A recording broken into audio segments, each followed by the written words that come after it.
Hello everyone, myself Prashant. Hope you all are doing great. Previously we have discussed the REITs and its scope. Today I will discuss different types of REITs of India's constitution, right? And we all know this REIT comes under Article 32 of India's constitution. Article 32 is about right to constitutional remedies. So let's begin.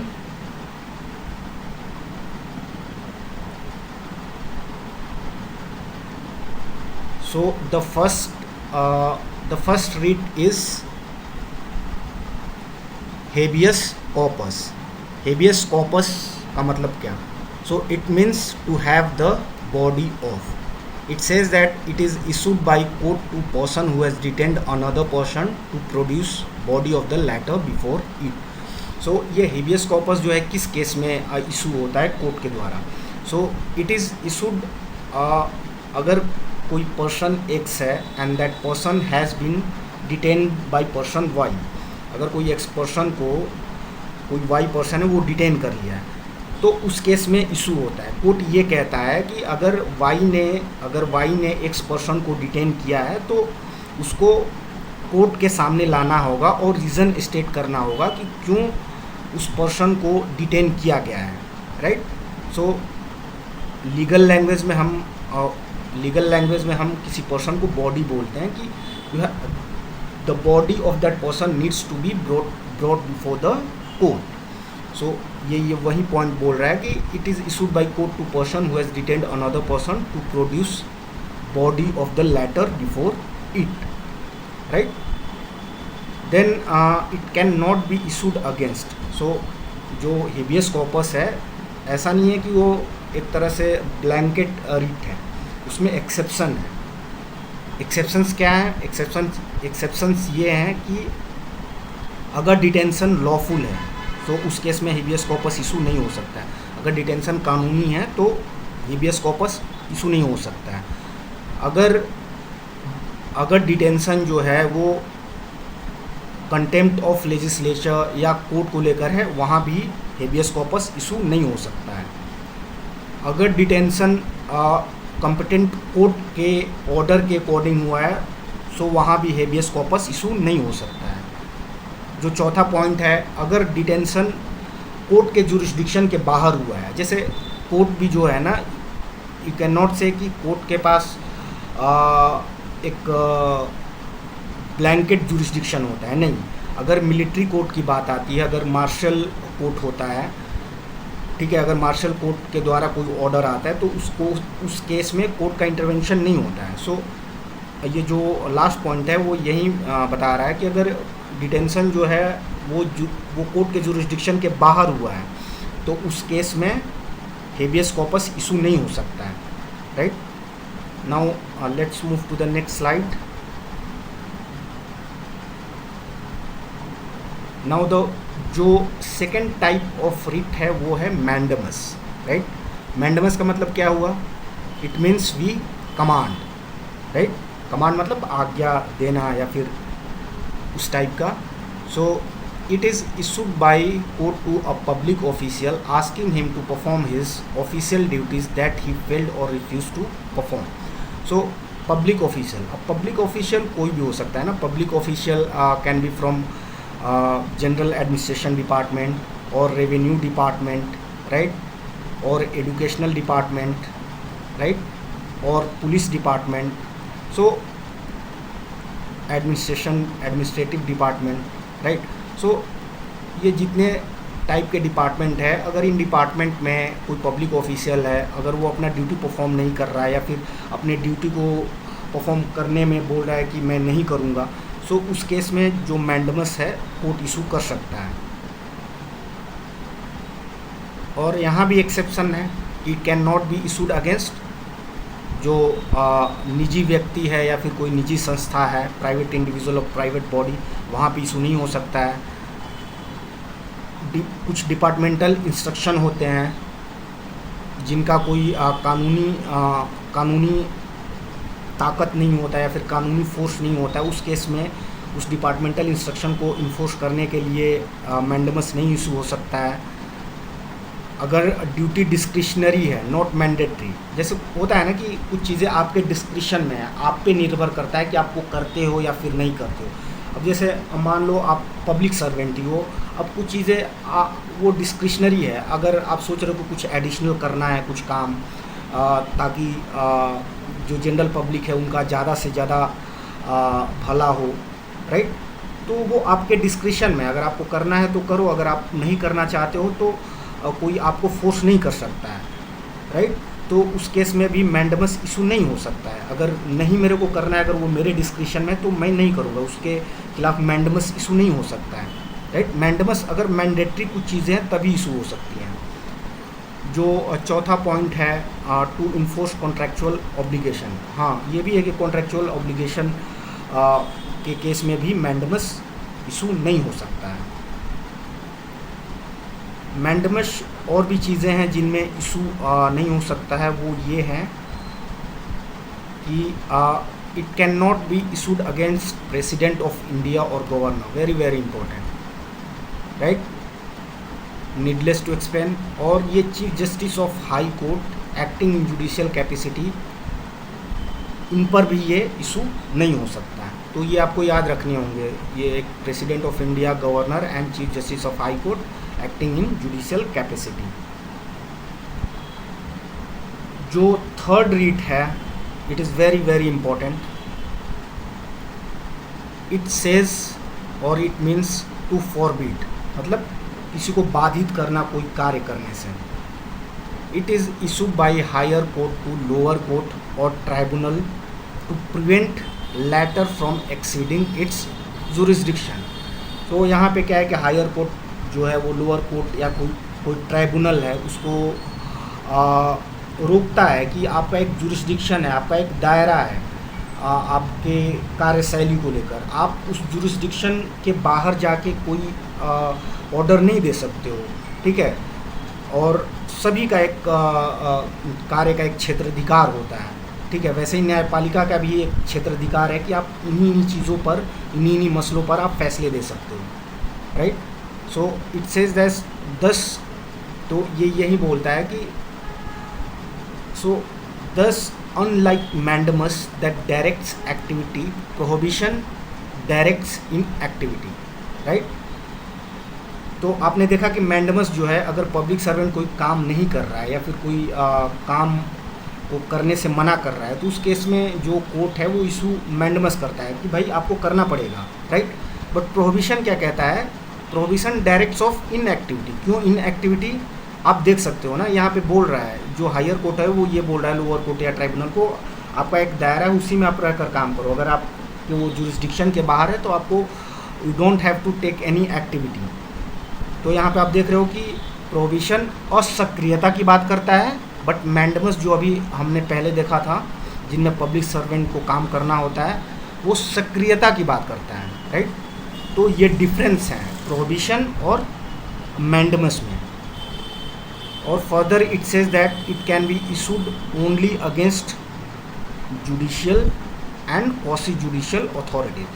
तो ये न्यायपालिका के खिलाफ issue हो सकता है, और जो क्वासी जुडिशियल बॉडीज़ होते हैं, जो जिनके पास कुछ एडमिनिस्ट्रेटिव पावर होते हैं या फिर कुछ और पावर होते हैं, तो उन क्वासी जुडिशियल अथॉरिटीज़ के खिलाफ भी ये प्रोहिबिशन इशू हो सकता है। तो आपने देखा कि जो प्रोहिबिशन है वो हर तरह के पब्लिक सर्वेंट है या फिर पब्लिक ऑफिशियल है उसके खिलाफ इशू हो सकता है, राइट। पब्लिक ऑफिशियल,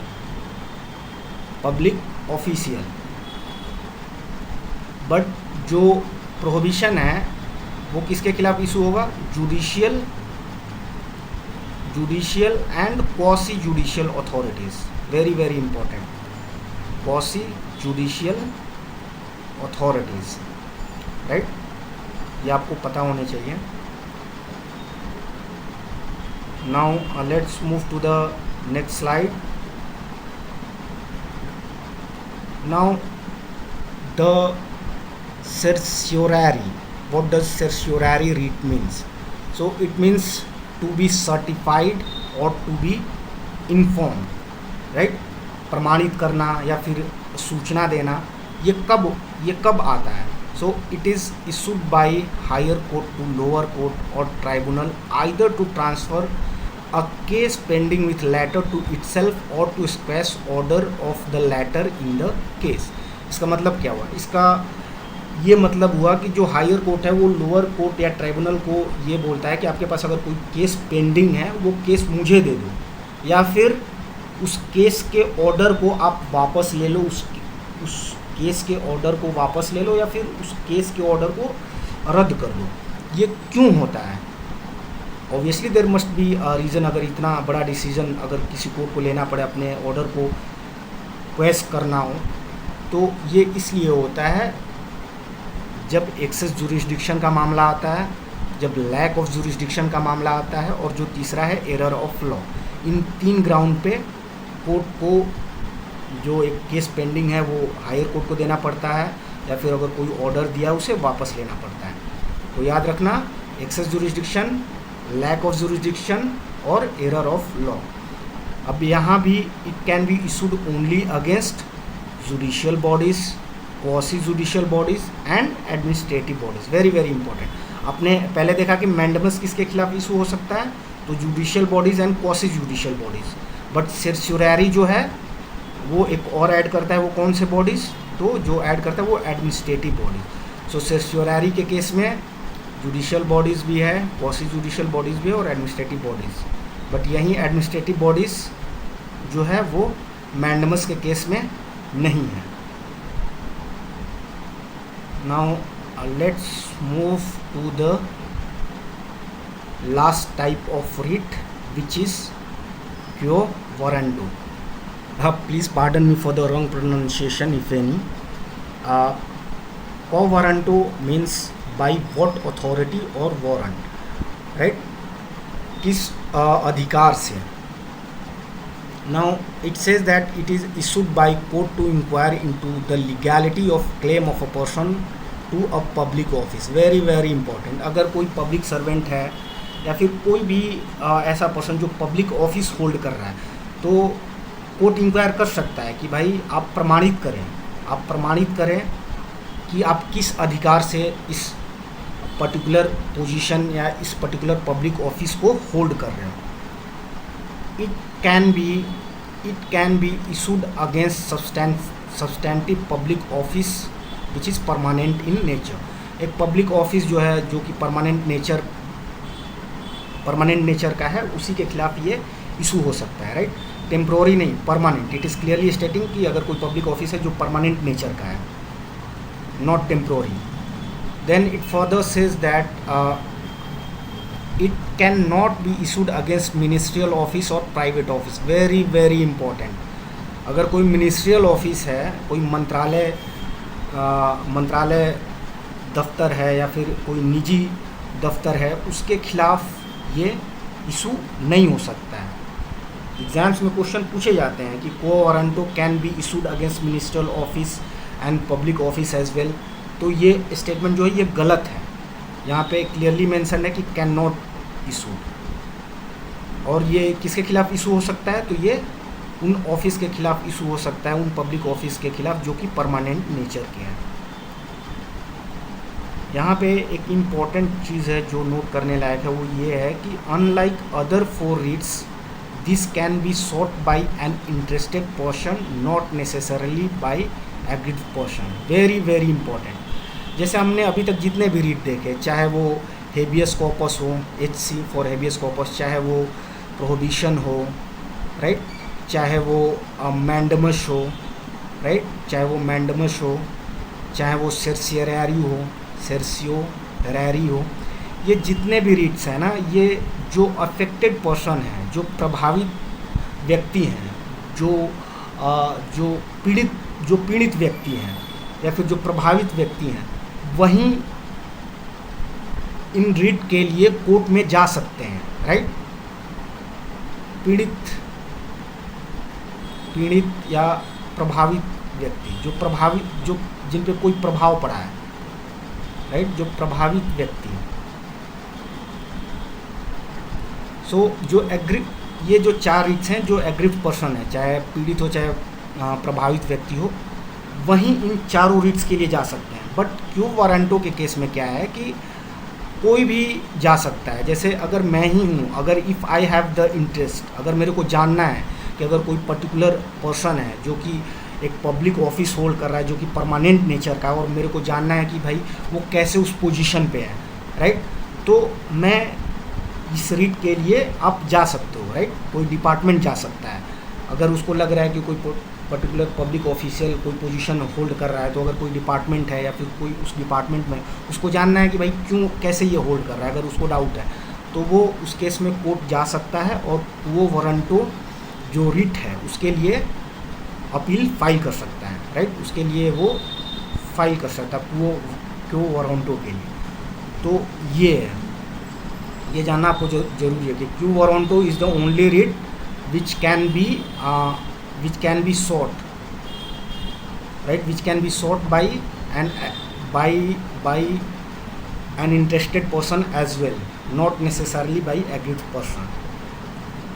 कोई भी अगर इंटरेस्टेड है, अगर उसको जानना है तो वो जान सकता है। कैसे? तो क्यू वारंटो रिट के थ्रू। मैं बार बार ये रिपीट इसलिए कर रहा हूँ क्योंकि कन्फ्यूज़न होता है, लोग कन्फ्यूज़ होते हैं, उनको लगता है कि जो सारे रीट हैं उन्हीं में, सब रीट में जो पीड़ित है या फिर जो एग्रीड पर्सन है वहीं जा सकता है। बट आपको जानना है कि एक क्यू वारंटो रीट है उसमें हर व्यक्ति जा सकता है। अगर आप भी इंटरेस्टेड हो, अगर आप में जिज्ञासा है, अगर आपको जानना है कि भाई कैसे ये पब्लिक ऑफिस होल्ड कर रहा है, तो आप जान सकते हो क्यू वारंटो रिट के through. So I think I have covered all these 5 reads and their important aspects and important points. Hope कि आपने कुछ चीज़ें नई लर्न की होंगी। Hope it will help in your exam and it will definitely help, क्योंकि मैंने जो भी पॉइंट्स यहाँ पे लाए हैं वो सारे टू द पॉइंट पॉइंट्स हैं जो कि आपको डायरेक्टली इनसे क्वेश्चंस एग्जाम्स में मिलते हैं, right. I have work on the read chapter in detail, analyse PYQ, और उसके बाद मैंने ये पॉइंट्स तैयार किए हैं।